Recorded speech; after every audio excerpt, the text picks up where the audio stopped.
Yo, what is up guys? It is Samool back again with another Epic 7 video for you guys today, and today we're going to be talking about the new Labyrinth changes that are coming up, as well as some other announcements such as the free unequip event, the new rewards from Raid, and also a buff schedule that has been released for the Hunt event, Adventure Mode event, and even the Rune event if you guys are starving on some materials.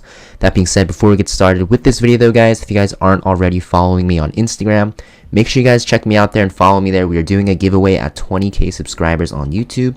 We are super close. All you guys have to do to get started is just follow me on Instagram. Very easy. So that being said, you know, Smilegate has released a video on their Epic 7 YouTube channel. I tried to condense it down for you guys so you don't have to watch through. It's kind of like an animation, but there is some important information there, and I'll try to condense it down for you guys. So first off, you're going to see is that the Labyrinth progress will be reset. I did tell you guys about this before.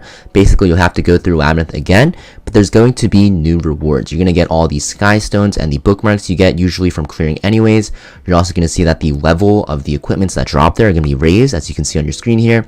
From Great Farch Labyrinth, you can get level 67 gear, which is very good for newer players, right? You can even use this on your Wyvern team. And you're going to see for progressing through, you'll be able to get, you know, very good equipments, right? You can get a 75 epic piece from this Labyrinth. You can also get even high level ones from better Labyrinths. And also you can even get like 5-star artifact and hero tickets as well. So you definitely are going to want to play through these. It looks like a very good change to make Labyrinth actually worth farming. It is a one-time thing again though, so you know, once you do clear through it, you won't be able to really farm it that much anymore because there's not really anything worth farming for, honestly. But you know, it is a good change. It's basically free stuff, just basically new content and a revamp of the Labyrinth system, which was kind of useless even in the early and mid game except for Adventure's Path. It's pretty cool that they're doing this.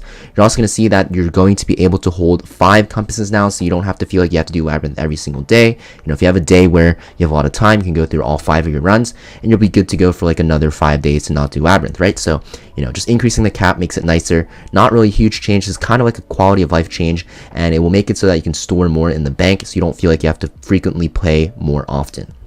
Also, you're going to see that, you know, there is a new way of unlocking Labyrinth. So in the past, you just had to clear like through a certain stage of adventure mode to actually be able to unlock the Labyrinth. Now all you have to do is progress through the Labyrinths that are easier, right? So you just go from top to bottom, areas 1 to 5, then you'll unlock, you know, the next Labyrinth stage. You clear Great Farch Labyrinth, 1 through 5 areas, and then you'll unlock Nixies, right, and so forth. So a lot more streamlined, and you know, not as much of a hassle to go through adventure mode to unlock everything.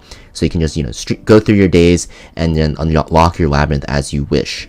You're also going to see that they are planning to add another Labyrinth difficulty. It is going to be added by the end of the year, so it won't be effective right away, but you know, soon enough they will release it, and I do expect that this Labyrinth will give pretty decent gear because of the fact that, you know, the revamped Labyrinth for the easier stages seem to give pretty decent gear already. So, you know, with this new Labyrinth coming out, you know, it will be annoying to go through because Labyrinth is still very annoying. They didn't really touch on the difficulty, or I think they didn't really touch on it too much, or the map layout that much, so it's still really annoying to go through, but the gear and the rewards you can get are a lot nicer, so hopefully it'll be worth the effort. Now we also have, you know, they're changing how Hell Raid works.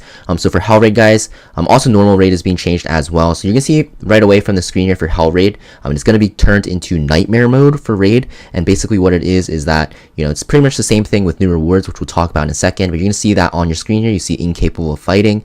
Basically that means, you know, you can only bring a unit to a boss once, so you're gonna have to have a way wider roster, which is, you know, cool because, you know, it makes it so that, you know, it's kind of a more late game centric piece of content, but also it seems pretty bad for newer players. I don't really know how much I feel about this. I think they shouldn't have put this in the game, but you know, for late game players it doesn't really matter too much, but for newer players it's going to really suck. But hopefully, you know, the new Labyrinth rewards from regular Labyrinth will give you decent rewards anyways, but this is kind of bad because it feels like it's kind of, you know, making it so that newer players can't access this as easily because you'll need a lot of units until next reset, of course. But yeah, seems okay for me. I know for new players it seems pretty bad, but it's just a feature that they're adding into the game. I'm not really a fan of it, to be honest. Normal raid is being changed so that it's not really raid anymore. They're just changing it to Labyrinth, but they are upping the rewards like they said, and they are making it so that, you know, for clearing the bosses for the first time, you'll get a lot better rewards, probably similar to the tier of what you get from clearing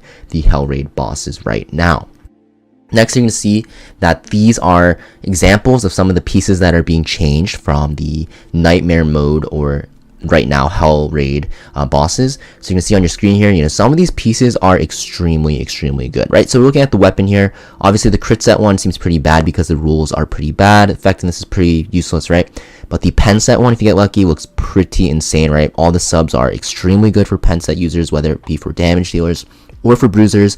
You also see that the rolls are very nice. You know, the speed set helmet, extremely powerful, 5 speed even, and even 9% attack and health, 6% crit chance. Keep in mind that all the rolls for these gears are kind of different. I don't know why that's a thing, but you can see that some pieces have better base stats. So the helmet is extremely powerful, right?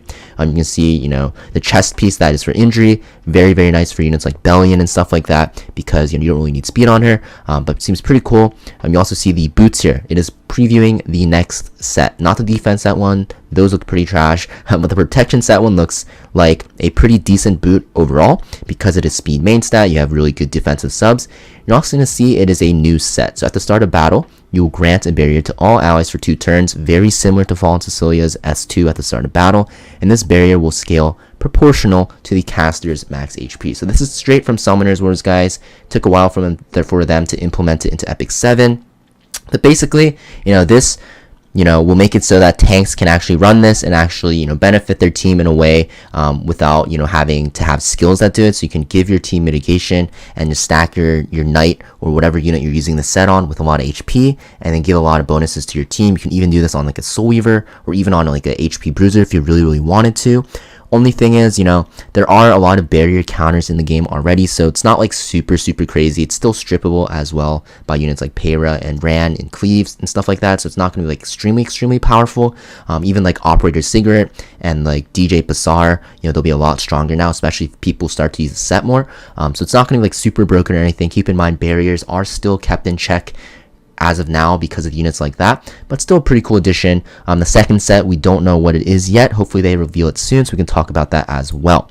You're also going to see that there's an event schedule. So this event schedule, guys, pretty cool. What's happening here is going to be that, you know, we have, you know, them saying that the 6-star promotion check-in event and the Arky's 7-day growth guide is permanent. A lot of people have been asking, is it going away? It is permanent. You're also going to see that a new check-in event will start on the 27th of October, ends in November 24th. Make sure you guys participate in that.